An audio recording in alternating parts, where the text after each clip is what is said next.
শীতকাল তো চলেই আসলো, পিঠা তো খাওয়াই লাগবে। এর জন্য দেখেন আমার শাশুড়ি সুন্দর করে চালগুলা ঝেড়ে দিছে, আর আমি হচ্ছে চাল ভিজানোর জন্য নিয়ে আসছি।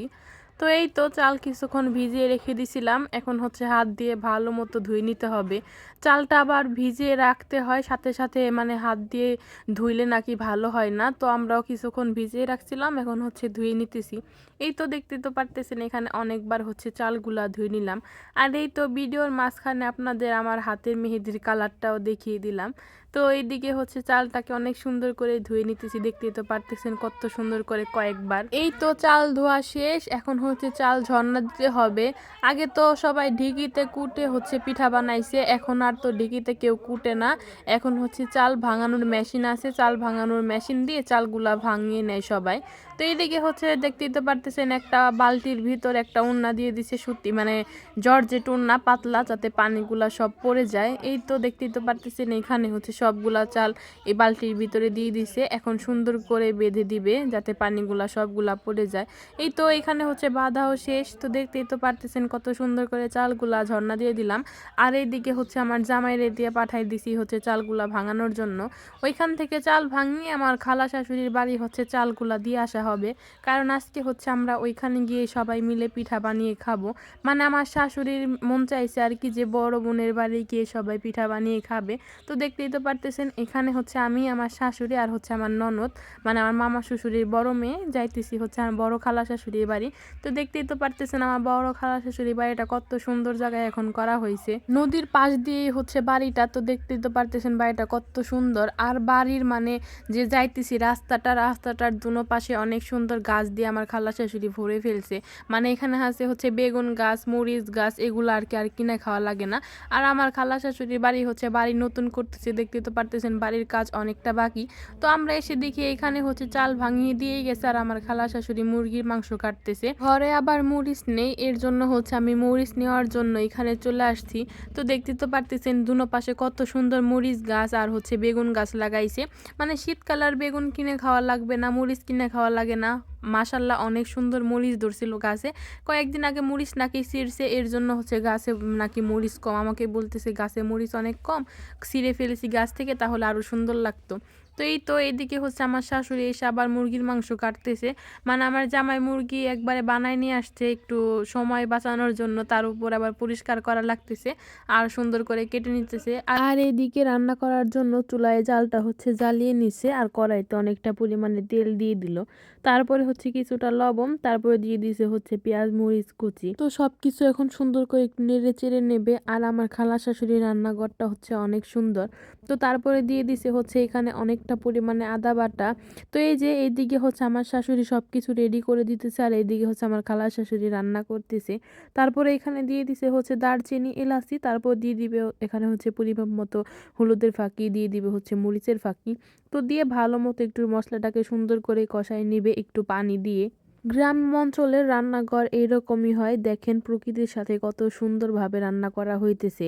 তো মাটির চুলায় রান্না করলে অনেক বেশি মজা হয়, খেতেও অনেক বেশি মজা। আর এইদিকে দেখেন আমার শাশুড়ি হচ্ছে মুরগির মাংসগুলা সুন্দর করে কেটে ধুয়ে পরিষ্কার করে দিতেছে। আর এইদিকে হচ্ছে মশলাটা অনেক সুন্দরভাবে কষানো হয়ে গেছে, এখন হচ্ছে এখানে মাংসগুলা দিয়ে দিতেছে। তো দেখতেই তো পারতেছেন রান্নাটা কত সুন্দরভাবে হইতেছে, কারণ একজনে একটু কুটে কাটে দিলে তারপরে হচ্ছে রান্নাটা অনেক সুন্দরভাবে হয়ে যায়। মানে রান্না করার ঝামেলায় মনে হইতেছিল না। তো এদিকে হচ্ছে মাংসটাকে ভালো মতো নেড়ে চেড়ে মশলার সাথে মিশিয়ে নিতেছে। তারপরে হচ্ছে মাংসটাকে কিছুক্ষণ অনেক সুন্দরভাবে কষিয়ে নেবে, তারপরে হচ্ছে ঝোল দিয়ে দেবে পরিমাপ মতো। এই তো মাংসটা অনেক সুন্দরভাবে কষানো হয়ে গেছে, এখন হচ্ছে এখানে ঝোলের জন্য পানি দিয়ে দিল। তো তারপরে হচ্ছে আমার শাশুড়ি ওই চুলায় হচ্ছে জিরা ভেজে নিতেছে মাংসতে দেওয়ার জন্য। তো দেখতে তো পারতেছেন এখানে হচ্ছে সবকিছু রান্না করা প্রায় হয়ে যাইতেছে, তারপরে হচ্ছে পিঠা বানানোর পালা। এই তো ওইদিকে হচ্ছে মাংসটা রান্না করা হইতেছে, আর এইদিকে হচ্ছে পিঠা বানাবে। এর জন্য হচ্ছে প্রথমে চালের গুঁড়িটাকে সুন্দর করে চেলে নিতেছে, যেহেতু এটা হচ্ছে মেশিনে ভাঙানো, তার জন্য প্রথমে হচ্ছে চিতই পিঠা বানানো হবে, এর জন্য হচ্ছে চালের গুঁড়িটাকে মানে চেলে নিছে। তো তারপরে চালের গুঁড়ির ভিতরে কিছুটা লবণ দিছে। এখন হচ্ছে একটু গরম পানি দিয়ে ভালো মতো সেঁকতে হবে। যেহেতু এটা মেশিনে ভাঙানো, আবার হচ্ছে চিতই পিঠা। চিতই পিঠা কিন্তু সবার হাতে হয়ও না, আবার কিন্তু অনেক প্রসেসও করা লাগে। এই তো দেখতেই তো পারতেছেন, এখানে হচ্ছে আমার শাশুড়ি অনেকক্ষণ যাবৎ মানে চালের আটাটাকে ভালো মতো সেনতেছে। আর এইদিকে হচ্ছে মুরগির মাংসটা প্রায় হয়ে গেছে। এখানে দিয়ে দিতেছে হচ্ছে অনেকটা পরিমাণে জিরার ফাঁকি।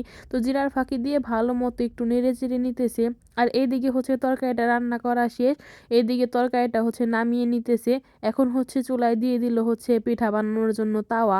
আর এই তো দেখেন, চিতই পিঠা বানানোর জন্য পিঠার গুলাটা অনেক সুন্দরভাবে হয়ে গেছে। এখন শুধু পিঠা বানানোর পালা। এদিকে হচ্ছে আমার শাশুড়ি হচ্ছে চিতই পিঠা বানাইতেছে। পিঠার চড়ার ভিতরে এইগুলা দিয়ে ভালো মতো মানে ঢেকে দিতে হবে, যাতে কোনো হাওয়া না ঢুকে। এই তো দেখেন আমার শাশুড়ি অনেক সুন্দর করে ঢেকে দিছে। এই তো ঢেকে কিছুক্ষণ জাল করে নিছে। তো দেখতে তো পারতেছেন পিঠাগুলা কতটা সুন্দর হয়েছে। এখন হচ্ছে পিঠাগুলা তুলে নিতেছে। তো আমার শাশুড়ি তো বলতেছিল যে পিঠা তোলার যে চিনিটা, এই চিনিটা নাকি অনেক ভালো, মানে পিঠা তুলতে নাকি অনেক আরাম। এই তো দেখেন পিঠাগুলা মানে বানাইতেছে, আর এদিকে হচ্ছে আমি আর সাদিয়া গরম গরম খাইতেছিলাম। তো আমার সবসময় চুলার পাড় থেকে পিঠা খেতে বেশি ভালো লাগে। আজকে নাকি আবার ভাপা পিঠাও বানাবে, এর জন্য হচ্ছে এখানে মিঠাই কেটে নিছে, আর এইদিকে হচ্ছে চালের গুঁড়ি।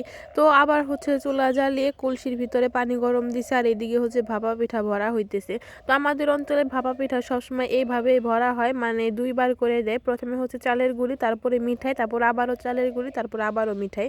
তো দেখতেই তো পারতেছেন, এইভাবেই হচ্ছে ভাপা পিঠাটা আমাদের অঞ্চলে বানানো হয়। তো কলসিতে বানালে একটা একটা করে বানাতে হয়, একটু সময় লাগে। আর যদি ভাপা পিঠার চড়া থাকে তাহলে তো অনেক সহজ হয়ে যায়। তো আমার খালা শাশুড়ি ভাপা পিঠার চড়া ছিল না, তো এর জন্য হচ্ছে প্রথমে কলসিতে দিতেছিল। কলসির পানি যখন হচ্ছে বলক চলে আসছে তখনই হচ্ছে পিঠাটা দিয়ে দিতেছিল, মানে যাতে ভাপটা একটু বেশি লাগে। তো কলসিতে বানালে আমাদের অঞ্চলে হচ্ছে এইভাবে পিঠাটা বানায়। তো কিছুক্ষণ জাল করে নিছে। তো দেখতেই তো পারতেছেন, এখানে হচ্ছে আমার শাশুড়ি দেখতেছে পিঠাটা হয়েছে কিনা। এই তো দেখেন পিঠাটা নামিয়ে নিছে। তো পিঠাটা পুরোপুরি ভাবেই হয়ে গেছে। তো দেখতেই তো পারতেছেন যে পিঠাটা ভিতরে কেমন মানে গেঞ্জির সাথে লেগে গেছে, এর জন্য হচ্ছে পিঠাটা উঠতেছিল না। তো কলসির ভিতর ভালো হয় না দেখে এখানে হচ্ছে আবার একটা চড়া নিয়ে আসছে। তো এই চড়ার ভিতরে নাকি আজকে পিঠা বানাবে। তো একটা পাতিলের ভিতরে চড়াটা সুন্দর করে দিয়ে মানে আটা গুলিয়ে চারপাশ দিয়ে মানে আটকে দিছে, যাতে কোনো হাওয়া না বের হয়। তো এই তো দেখেন, এখানে হচ্ছে আমার নানি শাশুড়ি আজকে ভাপা পিঠা বানাইতেছে। তো এই তো দেখেন, এখানে হচ্ছে পিঠাগুলা দিয়ে দিতেছে। তো ভাপা পিঠা কিন্তু সবাই বানাতে পারে না, তো সবার হাতেই কিন্তু ভাপা পিঠা হয় না। হয়তো পিঠা হবে, উঠানোর পর পিঠাগুলা সবগুলা ভেঙে যাবে। তো এটা হচ্ছে আমি অনেকবার দেখছি যে সবার হাতে পিঠা হয় না, মানে পিঠাগুলা হওয়ার পরও পিঠাগুলা ভেঙে যায়। এই তো দেখতেই তো পারতেছেন, ভাপা পিঠার চড়ার ভিতরে একসাথে 3টা করে পিঠা দেওয়া যায়। সময়টা অনেক কম লাগে, মানে কলসিতে দিলে একটা একটা করে দেওয়া লাগে। তো এই তো দেখেন, এখানে হচ্ছে সবগুলা পিঠা দিয়ে সুন্দর করে একটা ঢাকনা দিয়ে ঢেকে দিতেছিল। এখন হচ্ছে ভাপ দিয়ে সুন্দর করে পিঠাটা বানিয়ে নেবে। তো কিছুক্ষণ জাল করে নেওয়ার পর এই তো দেখেন, এখানে হচ্ছে আমার নানি শাশুড়ি দেখতেছিল যে পিঠাগুলা হয়েছে কিনা। তো এই তো দেখতে তো পারতেছেন, এখনকার পিঠাগুলা মাশাআল্লাহ কতটা সুন্দর হয়েছে। পিঠাটা একটুও ভাঙতেছিল না। কলসিতে যে পিঠাগুলা বানাইছে ভাপটা হয়তো একটু কম লাগছে, এর জন্য হচ্ছে পিঠাগুলা ভেঙে গেছে। তো এখানে হচ্ছে সব পিঠাই বানানো শেষ, এখন শুধু খাওয়ার পালা। তো আজকের মতো এই পর্যন্তই, সবাই ভালো থাকেন, আল্লাহ হাফেজ।